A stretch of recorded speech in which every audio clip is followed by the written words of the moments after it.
ನಾರಾಯಣಂ ಸುರಗುರುಂ ಜಗದೇಕನಾಥಂ ಭಕ್ತಪ್ರಿಯಂ ಸಕಲಲೋಕನಮಸ್ಕೃತಂಚ ತ್ರೈಗುಣ್ಯವರ್ಜಿತಮಜಂ ವಿಭವಾದ್ಯಮೀಶಂ ವಂದೇ ಭವಘ್ನಂ ಅಮರಾಸುರಸಿದ್ಧವಂದ್ಯಂ ನಾರಾಯಣಂ ನಮಸ್ಕೃತ್ಯ ನರಂ ಚೈವ ನರೋತ್ತಮಂ ದೇವೀಂ ಸರಸ್ವತೀಂ ವ್ಯಾಸಂ ತತೋ ಜಯಮುದೀರಯೇತ್.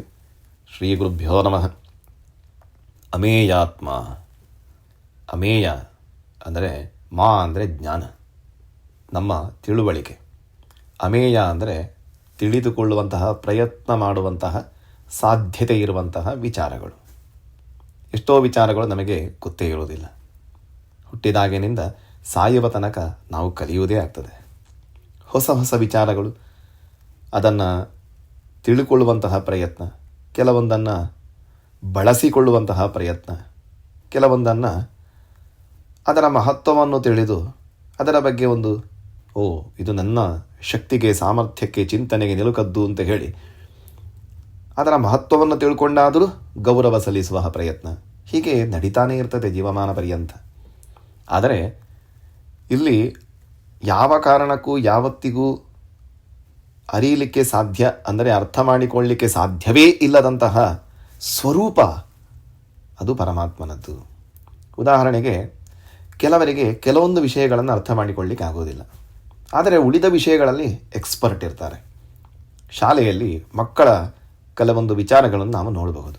ಮ್ಯಾಥ್ಸ್ ಕಷ್ಟ ಆದರೆ ಸೈನ್ಸಲ್ಲಿ ತುಂಬ ಚೆನ್ನಾಗಿ ಮಾಡ್ತಾರೆ. ಹಾಗೆ ಕೆಲವರಿಗೆ ಭಾಷೆ, ಹಿಸ್ಟರಿ ತುಂಬ ಇಷ್ಟ ಆಗಿರಬಹುದು, ಉಳಿದವರಿಗೆ ಬೇರೆ ಎಲ್ಲ ಕಷ್ಟ ಆಗಬಹುದು.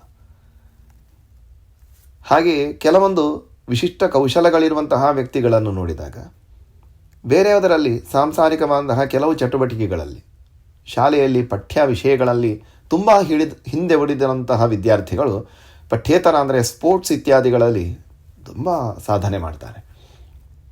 ಹಾಗಾಗಿ ಯಾರಿಗೆ ಯಾವುದು ಅಸಾಧ್ಯವೋ ಮತ್ತು ಕೆಲವರಿಗೆ ಅದು ಸಾಧ್ಯವಾಗಿರುತ್ತದೆ. ಕೆಲವರಿಗೆ ತಿಳ್ಕೊಳ್ಳುವಂತಹ ಸಾಮರ್ಥ್ಯ ಇಲ್ಲದೇ ಇರುವುದರಿಂದ ಅದು ಅಸಾಧ್ಯ. ಸೈನ್ಸ್ನ ಕೆಮಿಸ್ಟ್ರಿ ಇತ್ಯಾದಿ ಕೆಲವೊಂದು ವಿಭಾಗಗಳು ಅತ್ಯಂತ ಕಠಿಣ ಅಂತ ಅನ್ನಿಸಿದರೆ ಕೆಲವರಿಗೆ ಅದು ಲೀಲಾಜಾಲ. ಸಂಸ್ಕೃತ ವಿಚಾರಕ್ಕೆ ಬರುವಾಗ ತರ್ಕಾದಿ ಅನೇಕ ವಿಚಾರಗಳನ್ನು ಮಂಡಿಸುವಂತಹ ಸಾಮರ್ಥ್ಯ, ಕೌಶಲ, ವಾಕ್ಪಟುತ್ವ ಎಲ್ಲರಿಗೂ ಇರಬೇಕು ಅಂತ ಇಲ್ಲ. ಸಂಗೀತದಲ್ಲಿರುವಂತಹ ಆಸಕ್ತಿ ಸಾಹಿತ್ಯದಲ್ಲಿಲ್ಲದೆ ಹೋಗ್ಬೋದು. ಆದರೆ ಇಲ್ಲಿ ಪರಮಾತ್ಮನ ಸ್ವರೂಪ ಅಂತ ಹೇಳಿದಾಗ ನಮಗೆ ಅವನನ್ನು ಅರ್ಥ ಮಾಡಿಕೊಳ್ಳಲಿಕ್ಕೆ ಸಾಧ್ಯವಾಗಲಿಲ್ಲ ಅಂದ ಮಾತ್ರಕ್ಕೆ ಬೇರೆ ಯಾರಿಗೂ ಅರ್ಥ ಮಾಡಿಕೊಳ್ಳಲಿಕ್ಕೆ ಸಾಧ್ಯ ಆಗದೇ ಹೋಯಿತು ಅನ್ನುವಂತಹ ವಿಚಾರ. ಯಾಕಂದರೆ ನಮಗಿಂತ ಉತ್ತಮವಾದಂತಹ ದೇವತೆಗಳು, ಜೀವರು ಇದ್ದಾರಲ್ಲ.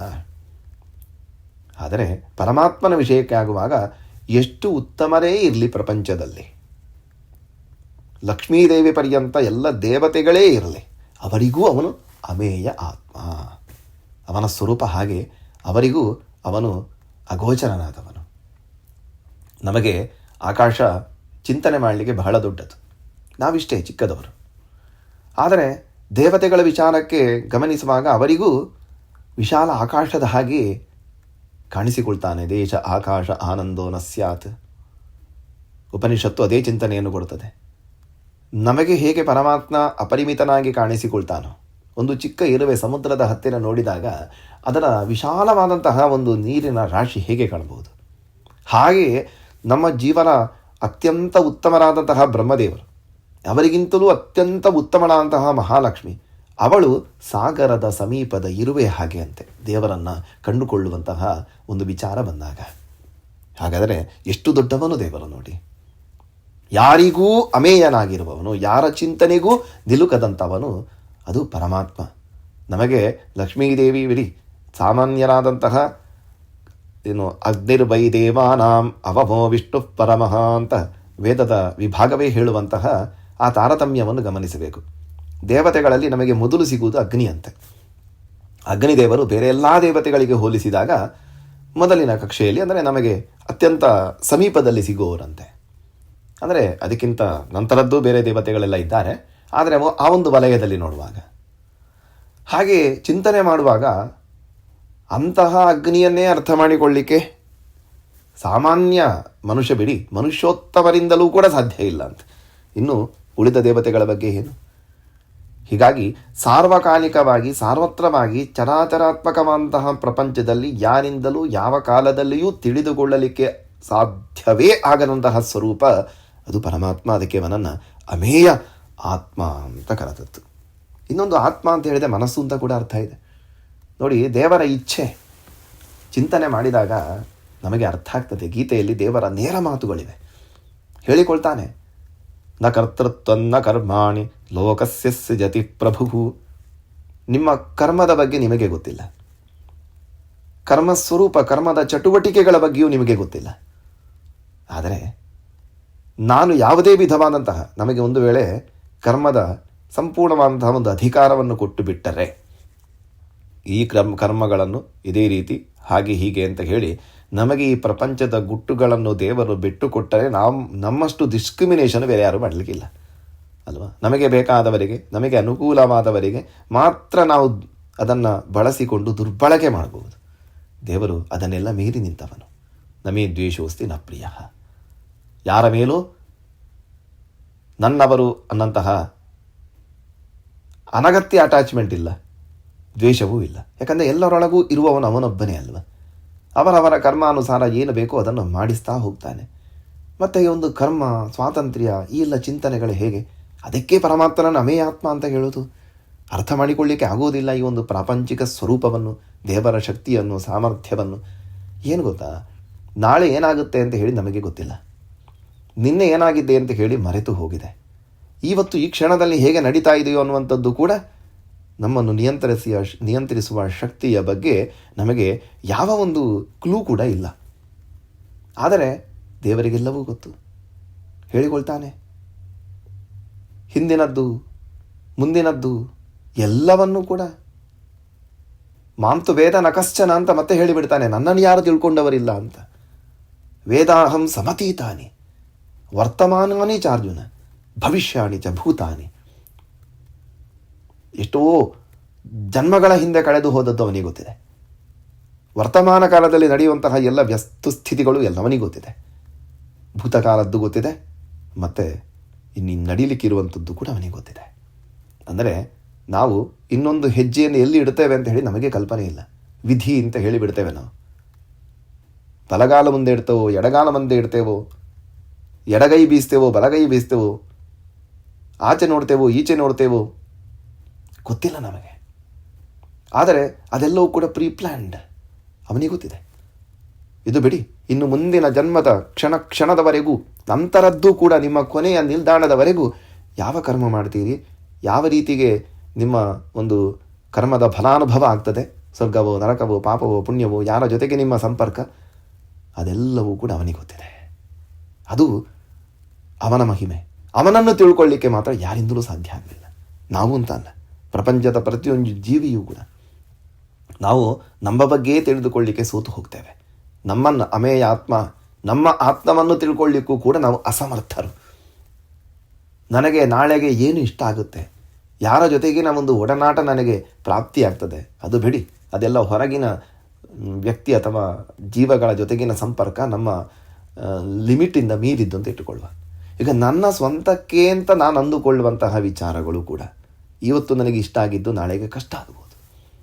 ಇವತ್ತು ನನಗೆ ಕಷ್ಟ ಅಂಥವರ ಜೊತೆಗೆ ಸಾಂಗತ್ಯವೇ ಅಸಾಧ್ಯ ಅಂತ ಹೇಳಿದರೆ ನಾಳೆ ಅವರ ಜೊತೆಗೆ ಸ್ನೇಹವೇ ಬೆಳೆದು ಬಿಡ್ಬೋದು.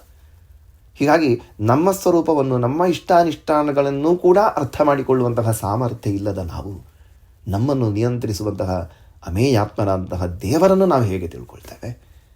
ಅತ್ಯಂತ ಅಸಂಭವ, ಅತ್ಯಂತ ಅಸಾಧ್ಯ ಅಲ್ವಾ? ಹಾಗಾಗಿ ಅವರು ಹೇಳಿಬಿಟ್ರು ಅವನ ಅಮೇಯಾತ್ಮ ಅಂತ ಹೇಳಿ. ದೇವರನ್ನು ಸಮಗ್ರವಾಗಿ ತಿಳ್ಕೊಳ್ಳಿಕ್ಕೆ ಲಕ್ಷ್ಮೀದೇವಿಗೂ ಅಸಾಧ್ಯ ಅಂತ ಹೇಳಿ. ಅದಕ್ಕೆ ಅತರ್ಕ್ಯಂ ತರ್ಕಮಜ್ಞೇಯಂ ಜ್ಞೇಯಮೇವಂ ಪರಂ ಸ್ಮೃತಂ ಅಪ್ರಸಿದ್ಧೇರವಾಚ್ಯತ್ವಂ ತದ್ವಾಚ್ಯಂ ಸರ್ವಾಗಮುಕ್ತಿತಃ. ಎಷ್ಟು ಆಗಮ ವಚನಗಳು ಅಂದರೆ ವೇದದ ಅನಂತ ವಾಕ್ಯಗಳು ಒಟ್ಟು ಸೇರಿದರೂ ಕೂಡ ಅವನ ಸಾಮರ್ಥ್ಯವನ್ನು, ಅವನ ಮಹಿಮೆಯನ್ನು, ಅವನ ಗುಣಗಳನ್ನು ವರ್ಣಿಸಲಿಕ್ಕೆ ಆಗೋದಿಲ್ಲ ಅಂತೆ. ವೇದವೇ ಕೈ ಚೆಲ್ಲಿ ಬಿಟ್ಟಿದೆ. ಯಥೋ ವಾಚೋ ನಿವರ್ತಂತೆ ಅಂತ. ನಮ್ಮಲ್ಲಿ ಶಬ್ದಗಳ ಕೊರತೆ ಇಲ್ಲ, ಅವನು ಅದನ್ನು ಮೀರಿ ನಿಂತವ.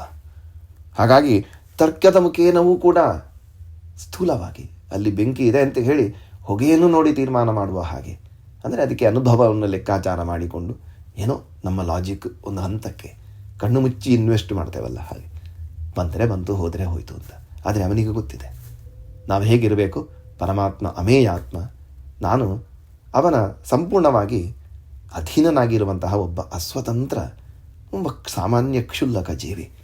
ಹೀಗೆ ತಿಳ್ಕೊಂಡಾಗ ದೇವರನ್ನು ನಾವು ಅದು ಯಾಕೆ ಹೀಗೆ ಆಯಿತು, ಅವನು ಯಾಕೆ ಹೀಗೆ ಮಾಡಿದ ಪ್ರಶ್ನೆ ಮಾಡುವಂತಹ ಅರ್ಹತೆಯೇ ನಮ್ಮಲ್ಲಿ ಇರ್ತದೆ. ಅವನು ಯಾರು ಅಂತೇ ನಮಗೆ ಗೊತ್ತಿಲ್ಲ ಅಲ್ವಾ. ಅವನ ಸಾಮರ್ಥ್ಯದ ಬಗ್ಗೆ ನಮಗೆ ಕಲ್ಪನೆಯೂ ಇಲ್ಲ. ಹಾಗಾಗಿ ದೇವರ ಬಗ್ಗೆ ಮಾತುಗಳು ಬೇಡ. ದೇವರು ದೊಡ್ಡವ ಅನ್ನುವಂತಹ ವಿಚಾರ ಅಷ್ಟೇ ಮನಸ್ಸಲ್ಲಿ ಇಟ್ಟುಕೊಂಡು ಅವನ ಗುಣವನ್ನು ತಿಳಿಯುವಂತಹ ಪ್ರಯತ್ನವನ್ನು ಶಾಸ್ತ್ರಾಧ್ಯಯನದ ಮೂಲಕ ಮಾಡುವ ಪ್ರಯತ್ನವಷ್ಟೇ ನಾವು ಮಾಡಬೇಕಾದದ್ದು. ಹಾಗಾಗಿ ಪರಮಾತ್ಮ ಸರ್ವವ್ಯಾಪ್ತನಾದವನು, ಸರ್ವಶ್ರೇಷ್ಠನಾದವನು, ಬ್ರಹ್ಮಾದಿ ಸಮಸ್ತ ದೇವತೆಗಳಿಗೂ ಮಹಾಲಕ್ಷ್ಮಿಗೂ ಕೂಡ ಅಗೋಚರನಾದವನು, ಅವರ ಚಿಂತನೆಗೂ ನಿಲುಕದವನು ಅಂತ ಹೇಳಿದರೆ ನನ್ನ ಇತಿಮಿತಿಯ ಅರಿವನ್ನು ನಾನೇ ಚಿಂತನೆ ಮಾಡಿದಾಗ ನನ್ನ ಯೋಗ್ಯತೆಯ ಅರ್ಥ ಆಗ್ತದೆ. ಹಾಗಾಗಿ ಪರಬ್ರಹ್ಮನಾದಂತಹ ಪರಮಾತ್ಮ ಶ್ರೀಮನ್ನಾರಾಯಣ ಪರಬ್ರಹ್ಮಾದ್ವಿದಾಯಕ, ಪರಬ್ರಹ್ಮ ಅನ್ನುವಂತಹ ಹೆಸರನ್ನು ಪಡೆದವನು. ಪರಂಬ್ರಹ್ಮ ಅಂದರೆ ಬ್ರಹ್ಮ ಅನ್ನುವಂಥದ್ದಕ್ಕೂ ಅನೇಕ ಅರ್ಥಗಳಿವೆ. ಚೇತನ ಅಂತ, ಚೈತನ್ಯ ಇರುವಂತಹ ಒಂದು ಜೀವ, ಎಲ್ಲ ಜೀವಗಳನ್ನು ನಿಯಂತ್ರಿಸುವಂತಹ ಅವನು ಪರಂಬ್ರಹ್ಮ. ಆಯಿತು, ಮುಗಿದಲ್ಲಿಗೆ. ಬ್ರಹ್ಮ ಅಂದರೆ ವ್ಯಾಪ್ತ, ಎಲ್ಲ ಕಾಲದಲ್ಲಿಯೂ ಎಲ್ಲ ದೇಶದಲ್ಲಿಯೂ. ಶಬ್ದ ಸಿಂಪಲ್ಲಾಗಿ ಕಾಣುತ್ತೆ, ಆದರೆ ಅದು ವಿಶಾಲವಾದಂತಹ ಒಂದು ವ್ಯಾಪ್ತಿಯನ್ನು ಹೊಂದಿದೆ. ನಮಗೆ ಲೆಕ್ಕ ಮಾಡಲು ಅಥವಾ ಕಲ್ಪನೆ ಮಾಡಿಕೊಳ್ಳಲಿಕ್ಕೂ ಸಾಧ್ಯವಾಗದಷ್ಟು ಅಗಾಧವಾದಂತಹ, ಅಪಾರವಾದಂತಹ, ವಿಶಾಲವಾದಂತಹ ಆಕಾಶವನ್ನು ಮೀರಿ ನಿಂತವನವನು. ಅಣುಗಳನ್ನು ಎಲ್ಲವನ್ನು ವ್ಯಾಪಿಸಿ ನಿಂತವನು. ಹಾಗಾಗಿ ಅವನು ಪರಂಬ್ರಹ್ಮ.